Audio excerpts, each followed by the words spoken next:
After a few days of travel, I look out the airplane window and finally gaze upon my final destination, the island of Salem. I'm now the second person in my family to have returned to this place after they fled many generations ago from the Salem witch trials. The reason for my return? To collect my sister's body after she was discovered dead upon the island shores and to figure out what had actually happened to her so her soul could be laid to rest. Like many in my family, we were afraid to return, but my twin sister never shied away from an adventure nor a good story, and she has always been curious about our past. Maybe that was the true reason for her return, despite my protests. Catesy had been hired by Tom Nook, the newest owner of Salem, roughly 9 months ago, to investigate the strange things that had been happening around the island since Nook started restoring everything. His goal was to turn the history of this town into a tourist attraction and began installing new shops and restoring the rundown buildings that already existed. I could tell a lot had already been done to the island in that short time by the spooky decor that welcomed me to the island. If Tom Nook was trying to embrace the Day of the Dead or Halloween, he was on the right track. I make my way over to residential services to speak with Nook and gather what information I could about my sister.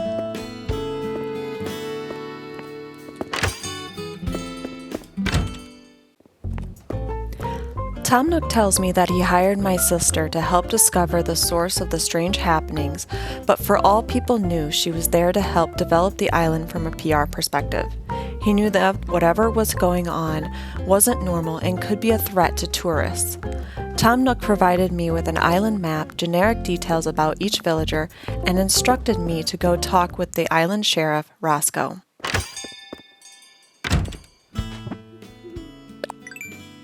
Opening up the map, I now have a better understanding of how the island is laid out and where everything is located. The island is divided between developed and natural landscape. Just like we saw on our way from the airport to residential services, you instantly step into the more developed part of the island, whereas the surrounding area is more natural and wild. Tom Nook was also kind enough to list out all of the residents of Salem, along with some detailed information. Besides myself and my sister who have visited the island, we have Kiki, who is the cafe owner, Cherry, the tattoo artist, Cobb, the owner of the laundromat, Lucky, the caretaker of the graveyard, Muffy, the owner of the herb shop, Ribbot, Petrie, the owner of the hospital, Pietro, the caretaker of the carnival, Roscoe, the island sheriff, and Ruby, the owner of the blood bank. All of these villagers play a vital role here on the island, and I feel that if any of them were to leave, it would be a great hurt to the community. Now that we have a rough idea of what to expect from the island, I need to check into the hotel where my sister had stayed. I passed by the island cafe and noticed a shadow in the window. Though it is hard to see it in, I feel that there are eyes upon me as I walk by. It doesn't take me long to reach the hotel, where I check into my room. It was clear the hotel was already expecting me, as they had an envelope with my name on it, which held a key to my room. I found it a bit strange that no one was there to greet me, but shrugged it off and headed upstairs towards my room.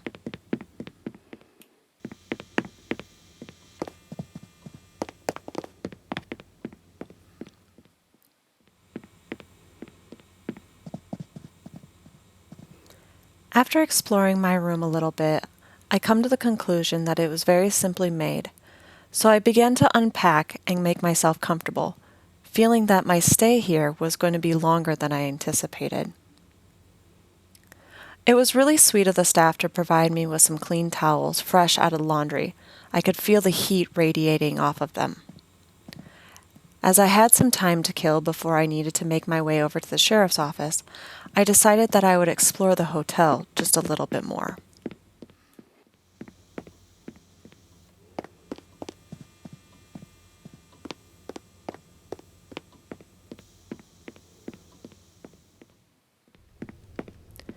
The room at the end of the hall was slightly different than mine, and I can tell it had just been cleaned from the polished furniture. It was nice to know the hotel staff took cleaning very seriously. I admired all of the furniture that I could find within this room, and the wallpaper was attractive as well. However, one concern that I did have was the view from this bedroom.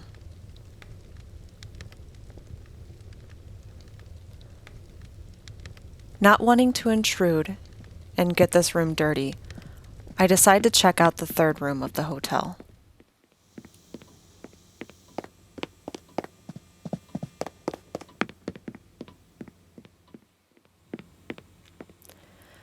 The third and final room on this floor was taped off, preventing me from entering it. But as I look through the tape and see the piles of books and clothes that I recognized all too well, it brought me to the conclusion that this taped-off room was where my sister stayed while she worked for Tom Nook. Seeing all of her belongings here reminded me that I needed to get my sister's journals from Roscoe when the investigation was done. I knew my family would want those personal effects in their possession when we laid her to rest. As I begin to head back towards the lobby, I notice some stairs leading to another level. Allowing my curiosity to get the best of me, I walk up there and discover the hotel's attic. It's clear from everything thrown up here that the hotel may have been recently remodeled, and this is where everything was being stored until it was decided what to do with this stuff. I couldn't help but admire some of the antiques that were stored within this room. I wonder, would they allow me to bring some of this home with me, or would they try to restore it for their own purposes with this hotel? One can only ask, but I know that my priorities here are my sister. So that is first and foremost what I need to figure out what has happened.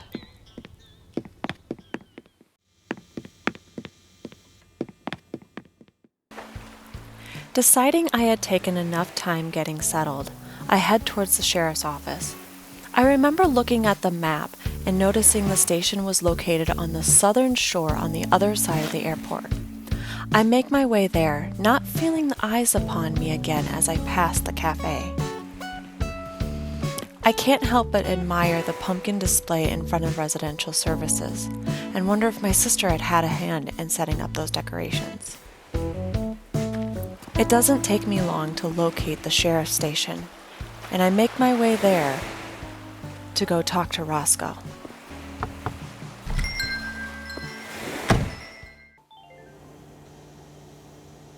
I enter the station, and upon introducing myself, Roscoe, the sheriff, begins telling me the details of the case and how he believes my sister may have been murdered instead of this being a case ruled as an accidental death.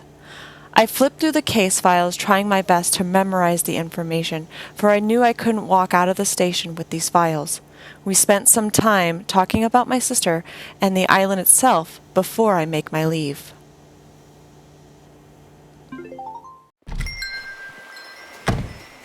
I head down the beach and notice a blocked-off area that I assumed is customs. Roscoe mentioned he had some shipments that had come through earlier that morning that still needed to be cleared before he had them delivered. Beyond customs is the fish market. Here fishermen come from surrounding islands to sell their fish, and what they don't sell here they then take to the mainland to sell there. Salem is the halfway point for these fishermen to travel between their island and the mainland. Past the fish market, I see a gazebo, and I'm fascinated by the artistic talent displayed upon the stonework.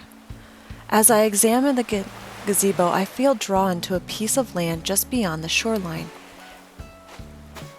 I'm intrigued to find a small garden and home resting upon the peninsula of the island. It's clear from the structure and the plants being grown on this property is indeed owned by a witch.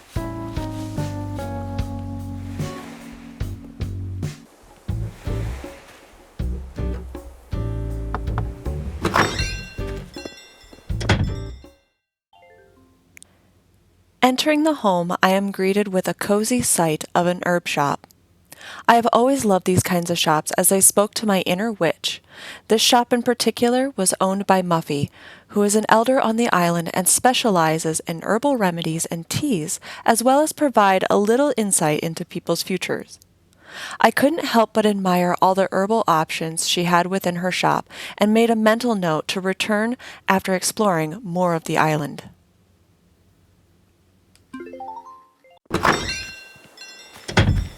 Upon exiting Muffy's shop, I retraced my steps back to the gazebo.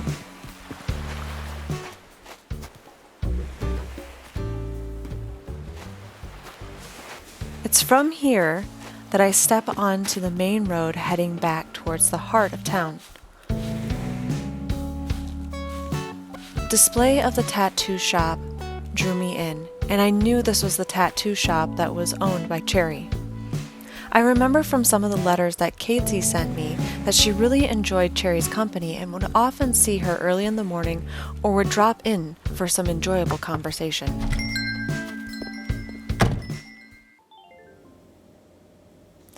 The walls of the tattoo parlor are filled with designs and inspiration I'm sure Cherry has used for her own designs.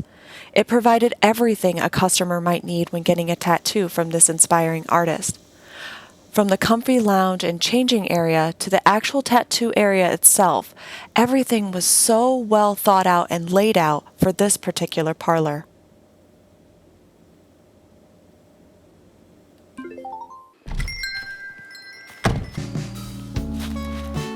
Just past Cherry's tattoo parlor, you can find the post office. It was clear that Tom Nook hadn't gotten to restoring this building just yet, but it still served its purpose by having mailboxes for all of the residents and offers shipping options throughout and off the island. By this point, I decided I need a little refreshment, so I pushed past my discomfort and head towards the cafe I knew to be towards the airport.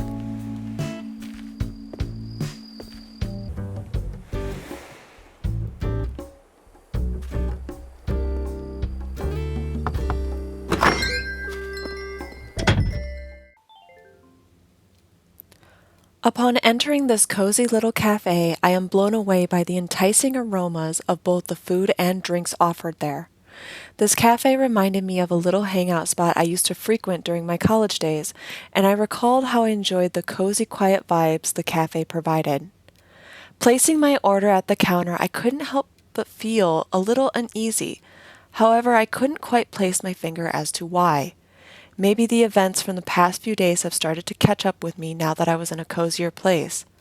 After nodding my thanks for the coffee and taking in the cafe one more time, I exit with the desire to continue my exploration of Salem.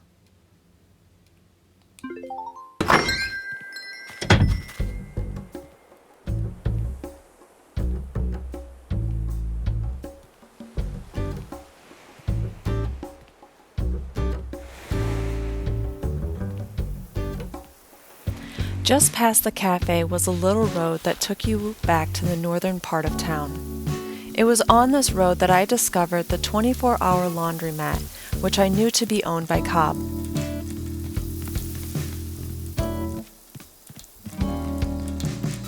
I didn't see the owner inside the laundromat, so my guess was that he was either at home or wandering around the island.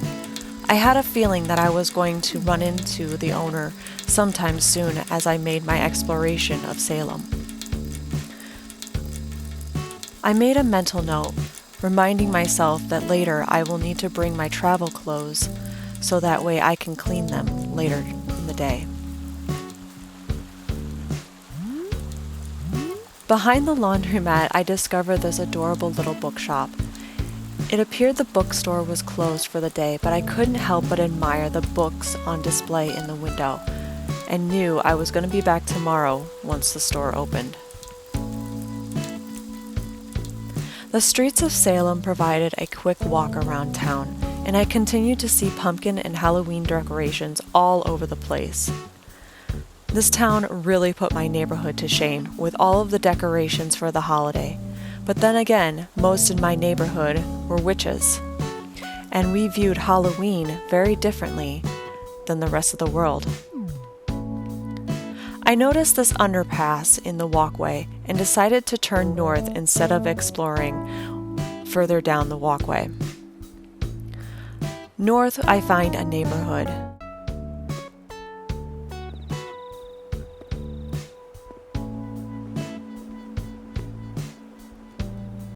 It was interesting to note that despite all of the disturbances around the island, I was surprised to see construction work still happening here, and became curious as to what was going on in this new smooth lot.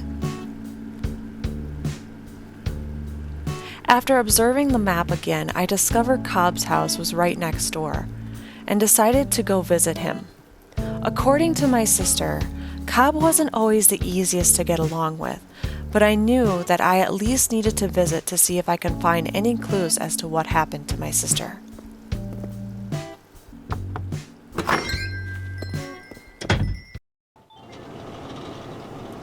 Entering, I find myself not at all surprised with the living arrangements. It was clear he ran his business out of his home, from the office setup to the area I'm sure he used to fix any needed repairs from his business.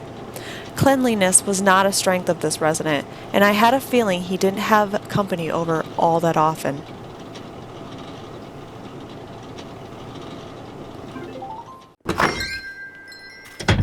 I was all too happy to take my leave and put as much distance between myself and Mr. Cobb as possible. I was surprised to find a little viewing area in this part of town, and was even more surprised to see that there was an abandoned mansion in the distance.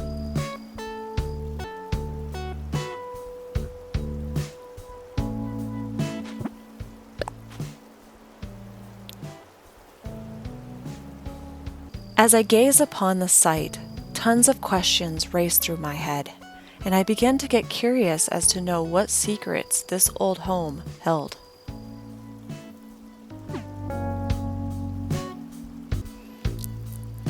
The blood bank was the next building over, which was run by Ruby.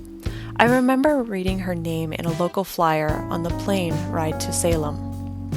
Apparently, Ruby was trying to figure out a way to make cloned or synthetic blood to be used for surgeries and such, so there was never a shortage on the blood supply. I found the article interesting and wanted to speak with her more about this discovery that she was trying to make.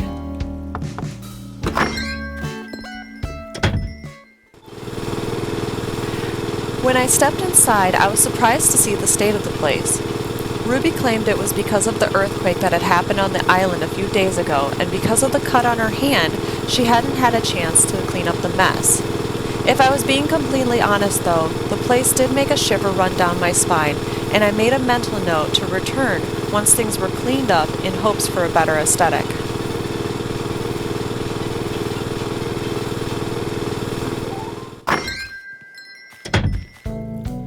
Shaking myself, I head in the direction of the small town hospital, and couldn't help but giggle at the exterior sign, knowing that played into the design direction Tom Nook was going.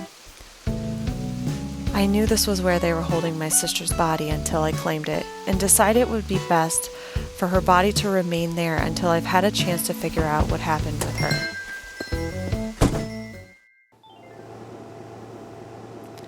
I enter the hospital surprised to not find Petrie, the island doctor, there. Majority of the lights were dim lit, but I could tell the area in the back was lit up and was hoping to find the doctor back there to talk to. But when I went back there, I discovered the morgue and no Petrie. Thankfully, it wasn't my sister's body on the table, which I wasn't sure how I'd feel about that, but I knew she was resting in one of the chambers within the wall. As I make my way back to the entrance, I'm thankful the public has no view of the morgue at the back of the hospital. I decide to come back in the morning to see if Petrie's there to talk about arrangements for my sister's body and continue to explore the island. As I walk away from the hospital, I couldn't help but notice a view of a wooded area beyond town and decided to investigate. Descending the steps, I noticed the underpass I had avoided before, and even from this direction, it still gives me spooky vibes. As I make my way back towards the heart of town, I see this little antique shop.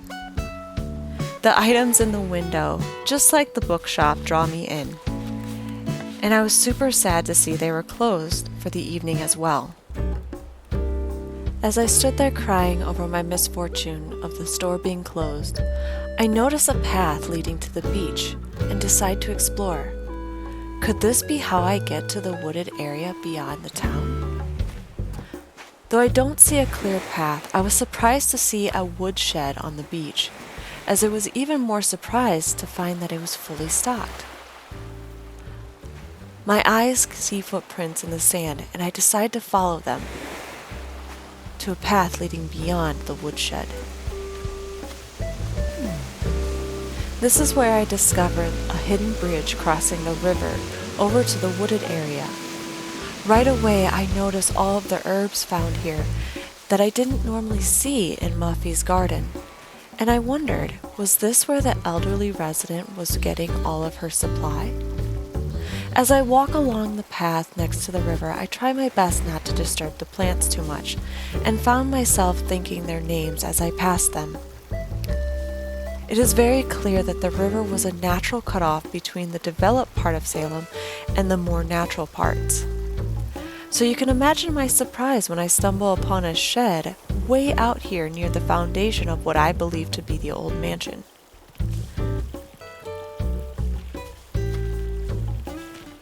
I get excited as I search around the area looking for a way to get into the old structure, but soon realize there was none.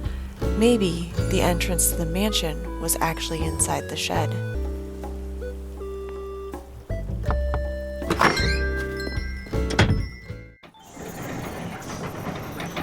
I quickly discovered I was wrong and looked around in confusion. This wasn't a shed, but instead a building filled with servers and generators. Just who lived here, and what was their purpose? One of the computers showcased a system log from the previous day, and my confusion grew. 7 a.m., woke up from power sleep. 7:15 a.m., head towards the beach area to collect seashells. 8 a.m., take inventory of woodshed. 8:15 a.m., return to woods and begin objective. The list of log entries goes on, giving no clue as to who or what called this shed their home. Deciding I didn't want to find out, I left before whoever lived there returned.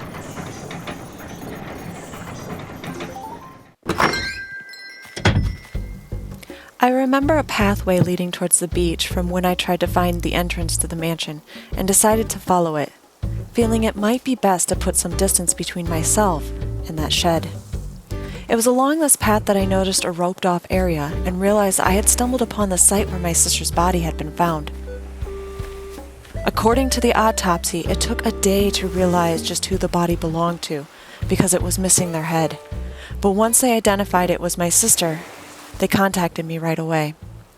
They never did make it clear on if they had found her head or not, which was just another question I needed to ask Petrie when I got a chance to talk to her.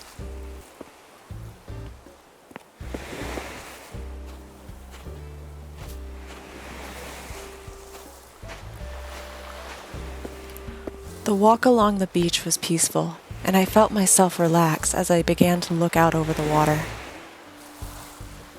Shaking myself out of my daze, I decided it's probably best that I head back to town, see what evidence I could find, and what else I needed to find on this island.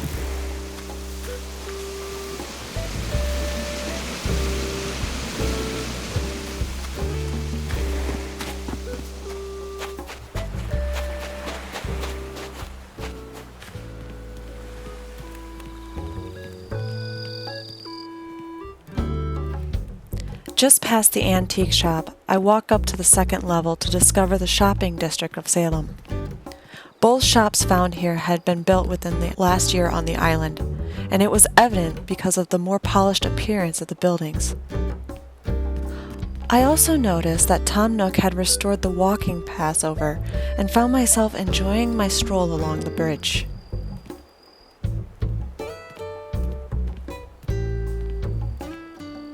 It turns out this bridge actually led back to the neighborhood I had just explored earlier, so I decided to head back past the construction site to explore the right side of the island.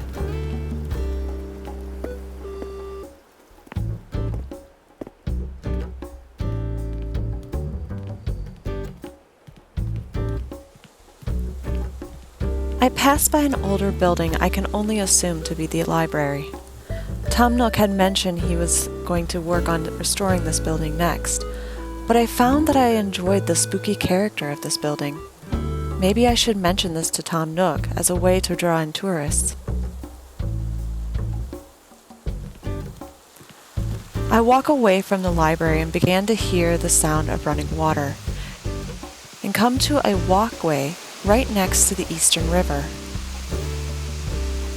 The mixture of running water and the wind through the trees makes for a pleasant walk along the water's edge.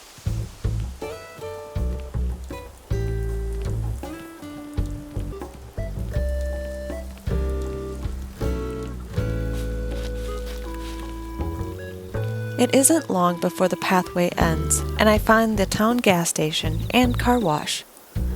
Though I was slightly confused by the car wash, as there were no cars on Salem. The only car that I recalled was the restoration project that Roscoe had. Most of the other residents on the island either walked, rode bike, or drove a scooter. To say that some areas of this island confused me was definitely an understatement. To my left, I noticed the road took me back towards the cafe and plaza, so I decided to turn right and head over the bridge. Knowing that I was going to a more underdeveloped part of the town, I decided it's probably a good idea to have some light.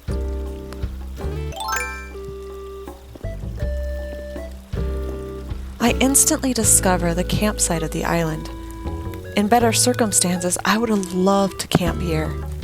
The area had everything anyone would need. An area for cooking as well as eating, and quick and easy access down to the beach.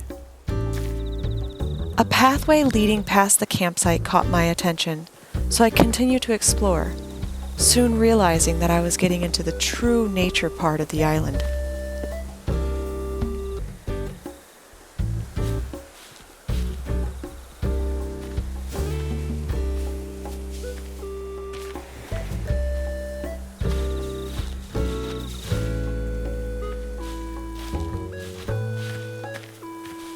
The path took me to an overlook area where I noticed the lake below was in the form of a cat.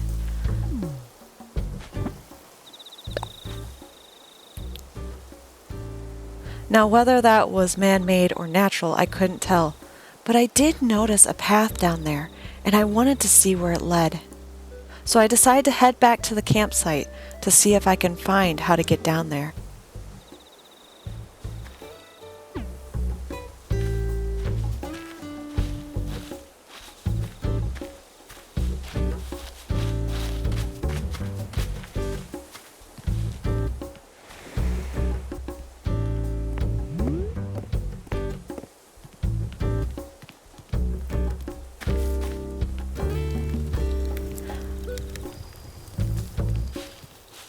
I entered the beach area and noticed that it was mostly abandoned, which made sense for this time of year.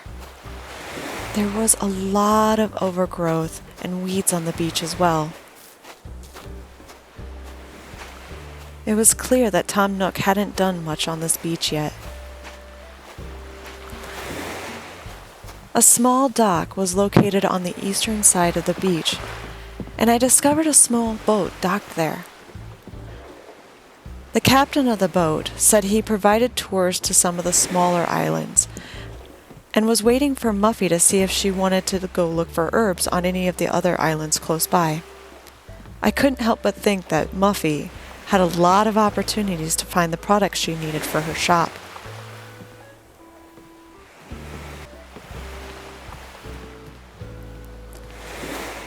Continuing up the beach, I noticed there wasn't a lot out here.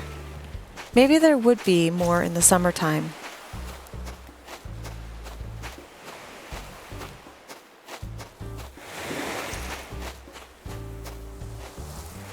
I noticed a hidden path to my left and found an abandoned shack. I couldn't help but wonder what the history was with this building. The entrance to it was blocked off, so I decided to move on. I come to the water's edge and notice a narrow section of the water. Maybe I could jump over. My attempt was a success, and I realized that there was a path I had seen from the overlook area. The path wasn't very worn down, and presented itself more as an animal trail than anything else. Still, I followed it, and it wasn't long until I started to hear some music in the distance.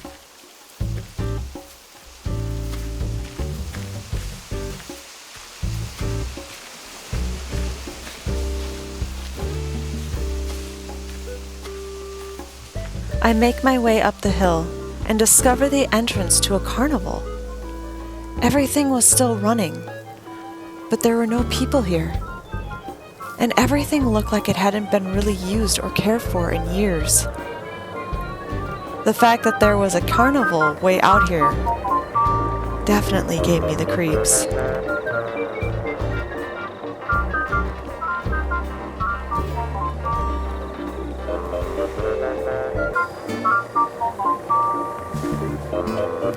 Just who was running this carnival now? Did I really want to know? Deciding I didn't, I continue on exploring the island. Behind the carnival area, I discovered an overgrown pumpkin patch and fruit tree farm. At one point, I'm sure this was a prime attraction, but now I could tell that it hadn't seen some care in a while. What used to be a fence was now overgrown with vines. As I step over to the edge, I notice an area below, and I could feel the magical energy radiating from down there. I knew I just had to find a way down, so I circled back to the carnival in hopes to find that solution that I needed. Only what I found wasn't what I expected, nor what I really wanted to discover. An old performance tent was pitched back here, and the entrance was blocked off. I sighed in relief knowing I didn't have to enter. But I did notice a light coming from the trailer home right next to it. Gathering my courage, I decide to enter.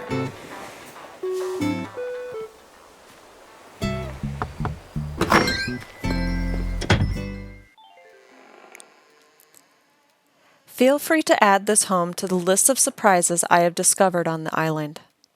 The inside of this home was filled with stuff a child might collect, from toys and dolls to balloons. I noticed a curtained area, and through the fabric I could see a bed and a makeup station a lot of times found in show business. Very similar to what you would find at the backstage of a Broadway musical. A small fridge was set up in the corner, stuffed with microwave dinners that a 6-year-old could cook. Deciding that I was done with the weirdness, I exit.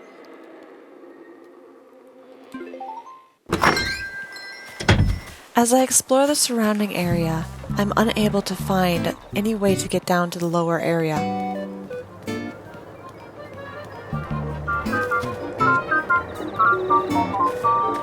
But I soon noticed another path instead. I see that it led me to the graveyard, which I knew to be owned and cared for by Lucky. From the looks of things, Lucky was in the process of several burial projects.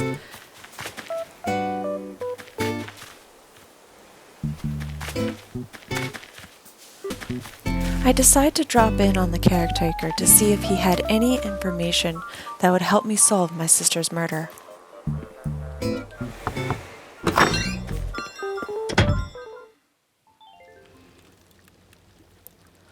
Lucky's home was definitely run down and not well maintained. It was clear he didn't spend a lot of time here and really only used his home to eat, sleep, and work on headstones. One of the headstones I noticed he was currently working on appeared to be really old, and I couldn't help but wonder if this stone was old enough to be from a time period such as the Salem witch trials.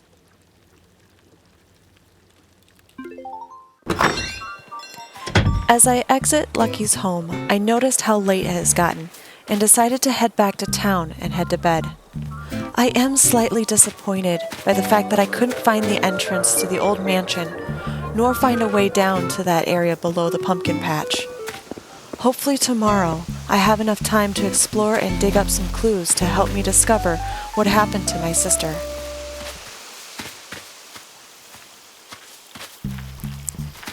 In the meantime, Detective, I hope this video reaches you safely and you decide to take on my sister's case. I know something has happened to her, and I need your help to discover what that was. So I ask you, please help me put my sister's soul to rest and bring her killer to justice. Until your arrival, I will continue to see what I can find and pass the information along to you when you arrive here. Safe travels, my friend. I hope you can help me. And until your arrival, bye-bye.